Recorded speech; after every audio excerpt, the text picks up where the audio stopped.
তো সবাইকে স্বাগতম জানাই আমার নতুন একটা ভিডিওতে। তো চলে আসলাম সকাল সকাল। আজকে বৈশাখী পূর্ণিমা বা বুদ্ধ পূর্ণিমা বা আরও গোরক্ষ পূর্ণিমা, এই কয়েকটা নামে আজকের এই শুভ দিনে চলে আসলাম নতুন একটা ভিডিও নিয়ে। আর যে ভিডিওটা নিয়ে আসলাম এটা হচ্ছে আগরতলাস্থিত যেটা কুঞ্জবন বৌদ্ধ বিহার, এখানে চলে আসলাম। তো আজকে যেহেতু বুদ্ধ ধর্মাবলম্বী যারা আছে ওনাদের বিশেষ দিন বুদ্ধ জয়ন্তী বা বুদ্ধ বার্থডে, এখানে চলে আসলাম। তো আজকের যেটা এটা বুদ্ধর যে জন্ম, এটা হচ্ছে 2568তম জন্মদিন বুদ্ধর। খ্রিস্টপূর্ব প্রায় 600 বছর আগে বুদ্ধ এই পৃথিবীতে এসেছিলেন। তো এই যে বুদ্ধ বিহারটা এটা খুবই সুন্দর এবং খুবই সুন্দরভাবে সাজানো গুছানো। তো এই ভিডিওটা আপনাদের সামনে তুলে ধরছি, দেখবেন। আশা করি ভিডিওটা অনেকটাই ভালো লাগবে। তো আমি কিছুটা ইতিহাস নিয়ে আলোচনা করছি। প্রাচীন ভারতের ইতিহাসে দুইটি যুগের সন্ধিক্ষণে উপনিষদের ভূমিকা প্রবল হয়।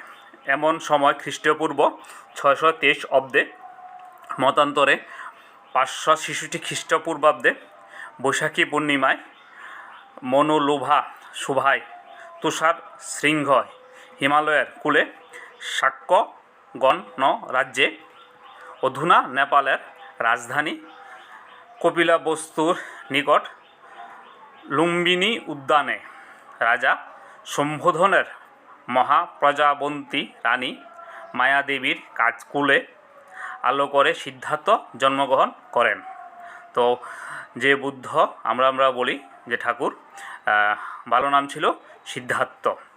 তখন শাক্য গণরাজ্যের অধিনায়ক ছিলেন রাজা সম্বোধন।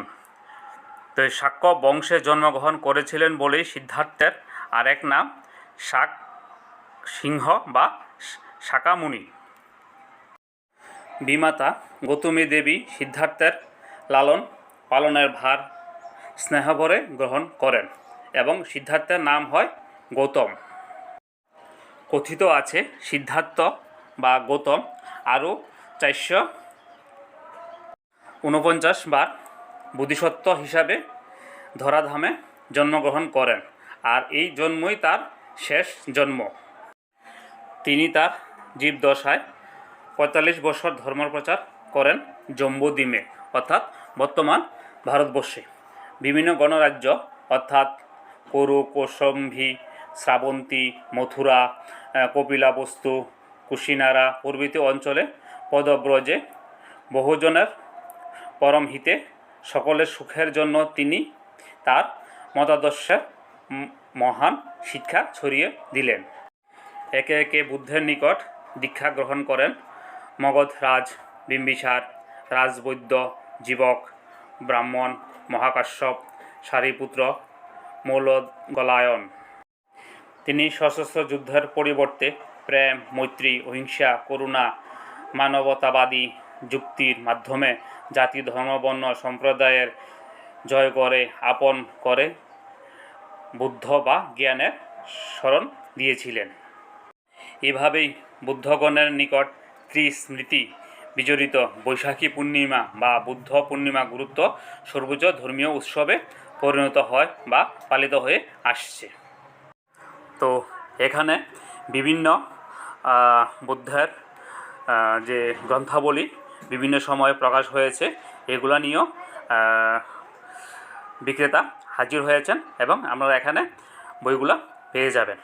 তো এই বুদ্ধ বিহার যেটা, এটাতে অনেক স্মৃতি জড়িত, ঠিক আছে। তারিখটা ছিল 4 মে 1947 সাল। ব্রিটিশরা তখন ভারতবর্ষ ত্যাগ করে চলে যাবে। এনহা সময়কালে বৈশাখী পূর্ণিমার দিনটিতে ত্রিপুরার মহারাজা বীর বিক্রম কিশোর মাণিক্য বাহাদুর আনুষ্ঠানিকভাবে আগরতলায় বৃন্দাবন বিহার প্রতিষ্ঠা করেন। তো বুদ্ধের মূল বাণী অহিংসা, করুণা, মৈত্রী, ধৈর্য, ধ্যান, লোকত্যাগ, সত্যনিষ্ঠা, সচ্চরিত্র, সহমর্মী, সহযোগিতা, অপ্রমত্ত চিত্ত, আত্মসচেতনতা, আত্মসংযম, সহনশীলতা, আত্ম উন্নতি ইত্যাদি। তো আপনারা যারা যারা এই আগরতলাস্থিত বুদ্ধ বিহারে আসেননি অবশ্যই আসবেন। আজকে সারা দিন ধরে এখানে বিভিন্ন প্রোগ্রাম অনুষ্ঠানের আয়োজন করা হয়েছে। তো আমি যেহেতু সকাল সকাল গেলাম, ওই সময়ে আপনার বুদ্ধ ধর্মাবলম্বী যেসব ভক্তরা আছেন, ভক্তরা অনেকেই এসেছেন, মতানুযায়ী অনেকে এসেছেন এবং পুজো দিচ্ছেন বুদ্ধের কাছে। নিজে নিজে যা যা প্রার্থনা ওনারা ওনাদের ধর্মাবলম্বী অনুযায়ী রাখছেন। এখন প্রশ্ন হলো, আমরা যারা হিন্দু ধর্মাবলম্বী আছি, আমরা কি বৌদ্ধ ধর্ম গ্রহণ করব বা যাব কি আসব, এটা অনেকের একটা মতানৈক্য থাকতে পারে। তো আমি বলবো যে আমাদের যে ভারতীয় সংস্কৃতি, ভারতীয় কৃষ্টি, আমরা একে অপরের ধর্মকে কোনো দিন অবহেলা করি না। আমরা যার যার ধর্ম আমরা পালন করি।